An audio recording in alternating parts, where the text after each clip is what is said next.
Hello everybody, welcome back to the channel. In this video I'll be showing you how you can create a collision effect for your text in Adobe After Effects using a tool called Slant. So Slant is a tool used so that you can make a 2D object, let's say a text in this case, to look slanted just like this. This is a slanted text, so let's start by making a new composition just like this. Set the resolution, the frame rate and the duration to any amount that you want. I personally like a 30 FPS frame rate so that the motion is pretty much visible. The motion before the text collides on something. So let's click on OK. So let's make a new text. Type swish, for example, and in this case we want to have this text move and then it collides here and then woo, okay.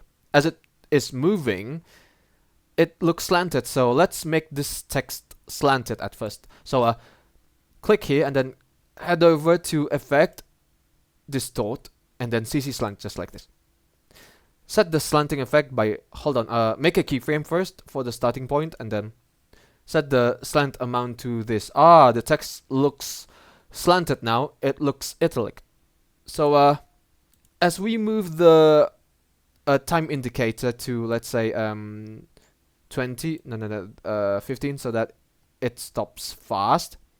Make another keyframe by clicking on the diamond and then make it fast. Don't go too far from this keyframe and then set the slant amount to, let's say, this. As it's moving, don't make don't make the slant amount too high. Do it gradually. As you're doing it, you want to make the text slowly straight, just like this. And then when you're done, you will achieve this vibration effect that is created by this as a result of this collision kind of thing. So let's have a look first. When you click on click on the composition and you click on play, ooh, there's this vibration effect that's created. Okay. Boom. Alright. Let's make this text move, shall we? Alright, click on composition, new composition, and then make it the same, and then click on OK. Drag the first composition into the second one. It stops at, it stops at 15F, so we have to make a keyframe for position.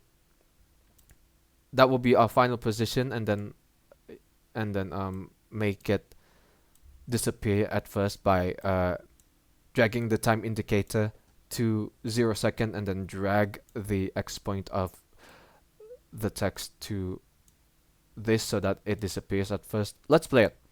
Boom! Alright! You can even add some motion blur by clicking here and then click on here and then have a look. Okay, the motion looks pretty noticeable as the text is slanting. So, okay, it goes like swish, boom, just like this. That's how you can achieve a collision effect for your text in Adobe After Effects. Thank you for watching. If you liked the video, make sure to hit the like button. Don't forget to subscribe to the channel. But for me, it's good day. Ciao!